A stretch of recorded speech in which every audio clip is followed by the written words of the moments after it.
আপনি যদি সারা বিশ্বে অবশিষ্ট যে কোনো শিব মন্দিরে যান, আপনি প্রথমে যাকে দেখতে পান তিনি হলেন ভগবান নন্দীশ্বর।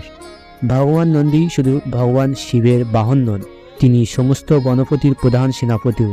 ভগবান শিব ও মাতা পার্বতী তাকে পুত্রের মতো ভালোবাসেন। বলা যায় শ্রীরাম ও হনুমানের মতোই ভগবান শিব ও ভগবান নন্দীশ্বরের মধ্যেও একই রকম প্রেম রয়েছে। আসুন জেনে নেওয়া যাক নন্দীশ্বর কে ছিলেন এবং কেন ভগবান শিব তাকে তার পুত্র হিসেবে বিবেচনা করেছিলেন। প্রথমে জেনে নিন, ঋষি শিলাদের পুত্র ঋষি শৈলাদি হলেন ভগবান নন্দীশ্বর। ঋষি শৈলাদি ভগবান নন্দীর হিসাবে তার জন্ম এবং শিবের সবচেয়ে প্রিয় দলে তার অন্তর্ভুক্ত বিবরণ বিশদভাবে বর্ণনা করেছেন।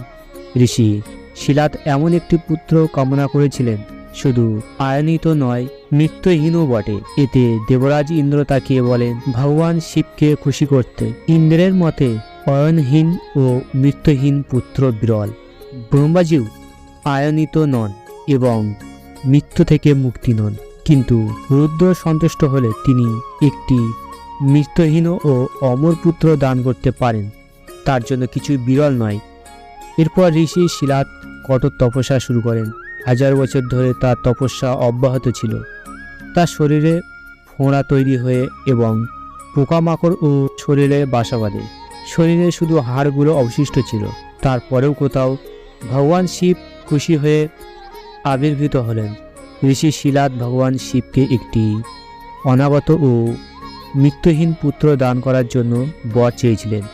ঋষি শিলাদের এই অনন্য বর শুনে শিব একটু হাসলেন এবং তাকে বর দিলেন যে তিনি এই পৃথিবীতে তার পুত্র হয়ে জন্ম নেবেন। এই পুত্র সন্তানহীন ও অমর হবে। শিব ঋষি শিলাদকে বলেছিলেন যে ব্রহ্মা স্বয়ং তার কিছু মহান কারণের জন্য পৃথিবীতে অবতরণ করতে বলেছিলেন এবং সেই অবতার তার পুত্র হিসাবে জন্মগ্রহণ করবে।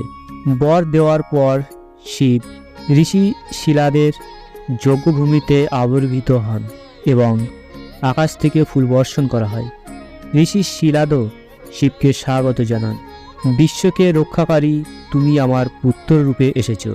ঋষি শিলাদ ভগবান শিবের সেই রূপের প্রশংসা করেছিলেন এবং তার পিতা হওয়ার দায়িত্ব পালন করেছিলেন।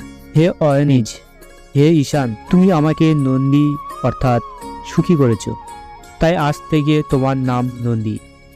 ঋষি বলেন, এই পৃথিবীতে দেবতা বা দানব হোক, আমার মতো সৌভাগ্যবান আর কেউ নেই, যার জন্য নন্দীশ্বর। প্রকৃতপক্ষে শিব যজ্ঞভূমি থেকে জন্মগ্রহণ করেছেন। ঋষি শিলাদের ছেলে শৈলাদি অর্থাৎ নন্দী এখন বড় হচ্ছিলেন। এরপর শৈলাদির পিতা ঋষি শিলাদ তাকে আয়ুর্বেদ, ধনুর্বেদ প্রভৃতি 4টি বেদের জ্ঞান দেন। লিঙ্গ পুরাণে ঋষি শৈলাদি, যিনি স্বয়ং ভগবান নন্দী, তিনি বলেছেন ভগবান শিব আমাকে স্পর্শ করে আমার শরীরকে অক্ষয় করে দিয়েছিলেন এবং বলেছিলেন যে আপনি আমার গণ এবং চিরকাল আমার সাথে থাকবেন। শিব তার গলা থেকে অক্ষয় মালা খুলে ভগবান নন্দীশ্বরকে পরিয়ে দিলেন। এরপর শিব নন্দীশ্বরকে বলেন, আমি তোমাকে কি বর দেব। এরপরে ভগবান শিব নন্দীশ্বরকে জাটো ডাকা নদীর জল দিয়ে অভিষেক করেন এবং নন্দীশ্বরকে ভগবান বিশ্বকর্মার তৈরি বিশেষ মুকুট এবং কানের দুল পরিয়ে দেন। এরপর ভগবান শিব মাতা পার্বতীকে বলেন, হে দেবী, আমি নন্দীশ্বরকে ভূপতি ও গণপতি নামে অভিষেক করব। এতে আপনার কি মত।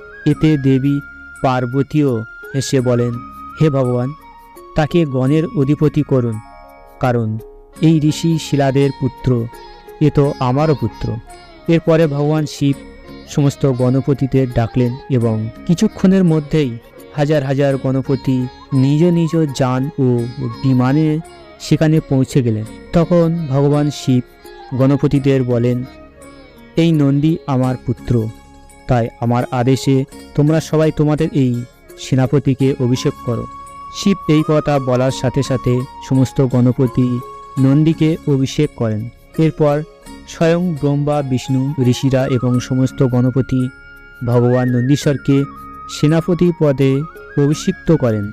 এরপর ভগবান নন্দী চিরকালের জন্য ভোলে ভাণ্ডারের প্রধান সেবক এবং গণপতিদের সেনাপতি নিযুক্ত হন।